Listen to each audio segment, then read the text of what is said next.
What's up, folks? I'm Chris, your NFL writer here at Occupy Fantasy, here with a look at Sunday's 11-game main slate for Week 16 of the NFL season. We have 12 games over on FanDuel, including Sunday Night Football between the Tampa Bay Buccaneers and the Dallas Cowboys. A lot of exciting opportunities on this slate to consider, so let's dive right on into it. And as always, my favorite play on this slate is the first player that I start with. It's going to be Jahmyr Gibbs with the Detroit Lions. So unfortunately, David Montgomery with his knee injury is going to probably miss the rest of the season. They did not place him on injured reserve. They're hoping he can maybe return at some point for a deep playoff run for the Lions here. But in the meantime, that means we have Jahmyr Gibbs set up to be a bell cow running back down the stretch here at the end of the regular season in your season-long fantasy playoffs.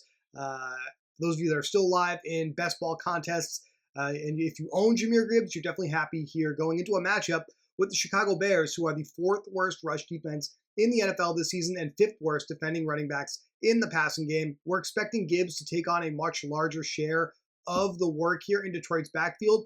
Last year, in a couple of games that David Montgomery missed, that is exactly what we saw happen.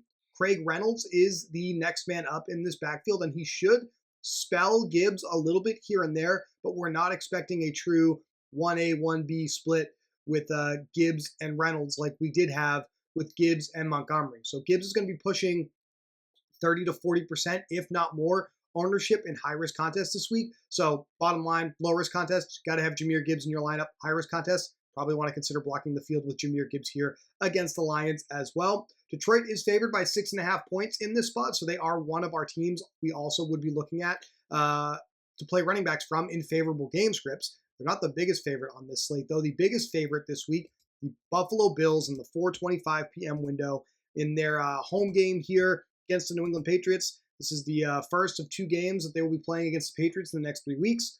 James Cook have an opportunity to succeed here because Patriots are pretty bad defending running backs in both the running and the passing game this year. We have seen, obviously, Josh Allen take a lot of the touches in short yardage situations near the goal line over the last few weeks to reach his ceiling performances in fantasy football. But obviously, James Cook stands to benefit from those situations just as much here. And with Buffalo favored by 14 points, I do think Cook is a good high-risk play. Not expecting a ton of ownership for Cook because he does somewhat split touches in this backfield with Ray Davis and Ty Johnson in passing down situations. We saw that last week, going over 100 receiving yards. Atlanta, the next biggest favorite on this slate, favored by 9.5 points. We got Bijan Robinson as the primary tailback here. He has completely dominated the touches in this backfield over the home stretch here to finish the season for the Falcons. The Giants are slightly above average, believe it or not, defending running backs on the ground, below average defending running backs in the passing game. Expect Bijan to have his normal 20 to 25 touches and have an opportunity to succeed here. We're only expecting Bijan to be about 15% owned, 10 to 15% owned in tournaments here on DraftKings and FanDuel. So not quite in the low risk group, but definitely expected to have a positive situation here. He's got a teammate that's going to be very, very highly owned in low risk contests, though, and we'll talk about that after we're done with running backs here. Cincinnati favored by 9.5 points at home against the Cleveland Browns. Browns turning to Dorian Thompson-Robinson at quarterback here. Could turn into a pretty ugly game pretty quickly for Cleveland, and that's great news for Chase Brown. Has a roughly league average matchup in both the running and passing games, but has basically 100% ownership of the running back touches in Cincinnati's offense here. Cincinnati has to run the table and get some help to get into the postseason, and Chase Brown will be one of the players that will help them do that if they're able to succeed here in that endeavor. We see opportunity for 20-plus touches on the ground and a floor of 3+ targets in the passing game, but we're hoping for more of that here against Cleveland, who is definitely going to be playing from behind here, according to the betting markets anyway, and that's really good news for Chase Brown, who gets basically all the touches here. Khalil Herbert, the only real threat in the backfield for touches, and we see he's had a max of 2 touches in this backfield since joining the Bengals, so we're not expecting him to really do much unless this game gets out of hand here for Cincinnati. That's it for the high-owned group. We have Gibbs favored by 6.5 points. I do think on this slate, the next most popular play that the field is going to consider, James Conner against the Carolina Panthers. Not only does he have a really, really good matchup here with Carolina being the worst rush defense in the NFL, he also has really no competition in his own backfield. Rookie teammate Trey Benson is out this week. Mary DiMercato on injured reserve, and DJ Dallas is questionable. So we can probably assume that James Conner is going to get virtually a 100% snap share, 100% share of running back touches in this backfield, and have an opportunity to repeat the ceiling game he had last week against the New England Patriots in a better matchup here against the Carolina Panthers. So I do think we want James Conner in our low-risk lineups this week. Behind him, the other side of this matchup, Chuba Hubbard is going to be very popular. Just 6,800 here on DraftKings. The Cardinals are roughly league average against the rush and below average against the pass. Very disappointing output against Dallas last week for Chuba Hubbard as our cover athlete. So maybe we get a little bit of that flop lag action, a little bit of a bounce back here for Chuba against Arizona. We look at projected ownership in the Occupy model this week. Gibbs, Connor, Chase Brown, and Chuba Hubbard are the big four this week on both DraftKings and FanDuel. So those are the guys I think you have to consider for your low-risk builds. And I think we're going to lean towards Chase Brown, obviously, as the favorite side here with the Bengals.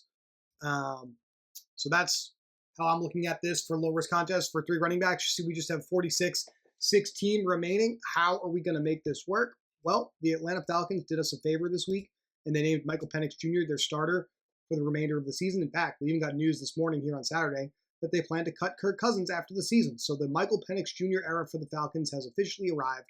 He is just the minimum price here for a quarterback of $4,500 here on DraftKings, so we want to get him into low-risk lineups. If you're not playing Penix, the other quarterback the field is going to consider is Anthony Richardson as a home favorite dual threat quarterback against the Tennessee Titans for just $5,400. So that is the other play here in this spot.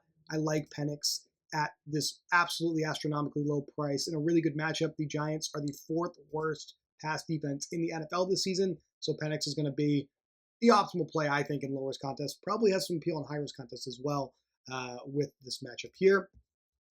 Tight end position. I'm going to skip over receiver for a second. We got the unfortunate news on Sunday last week that Evan Engram is going to miss the rest of the regular season. Brenton Strange stepped right in, 12 targets against the Jets last week. Still just $3,500 here on DraftKings, extremely cheap over on FanDuel as well. So he is firmly in consideration as the low-risk play at tight end. So you get him in your lineup. You have $49.25 per player remaining. When we look at defense here on DraftKings, there are a few places the field is going to go.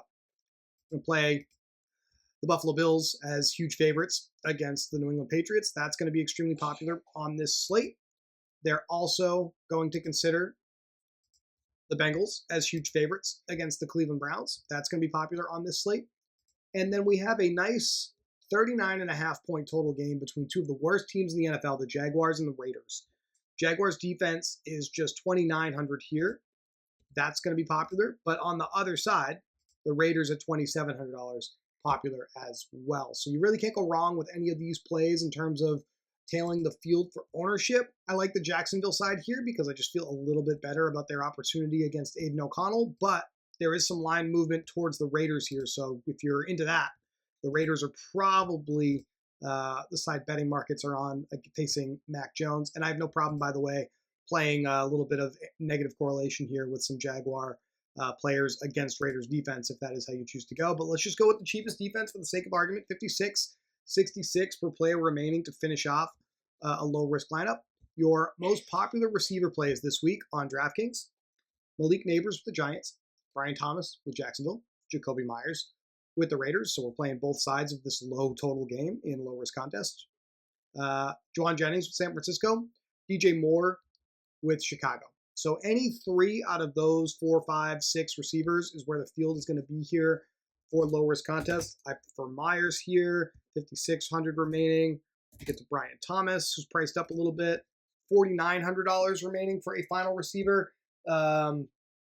We definitely have an opportunity to make this work by moving some things around. There's another receiver specifically for DraftKings that would fit this particular build that I think is interesting, and that's going to be Josh Downs with the Colts. I think he's going to be firmly in play here.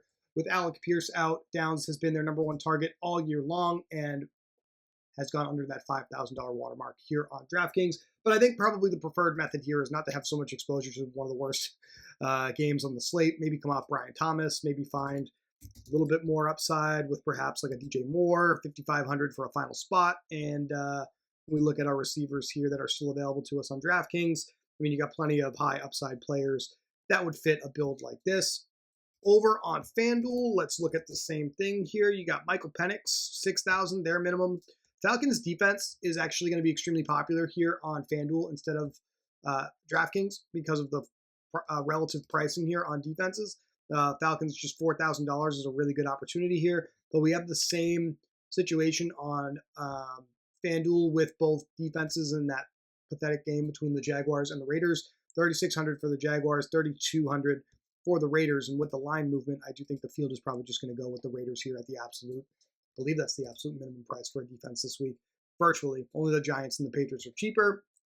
42,500 remaining. Who did we like as our other running backs? We had James Conner. We had Chase Brown. Brenton Strange is going to be just 5,200, which is extremely cheap here on FanDuel. 6,900 per player remaining at wide receiver. Same group. We have DJ Moore. We have Jacoby Myers. 7,700 remaining for a final receiver. And as you can see on the screen, there are plenty of receivers that fit this build, some of which we've already talked about for low-risk contests. So low risk feels pretty straightforward this week on both DraftKings and FanDuel. The opportunity becomes far more interesting when we talk about high-risk contests on this slate. And I think my favorite play for a high-risk contest on this slate is actually the Miami Dolphins. Let's show you what that looks like a little bit here. Now, Miami is a little bit of a dicey situation to consider just because of what's on the injury report this week.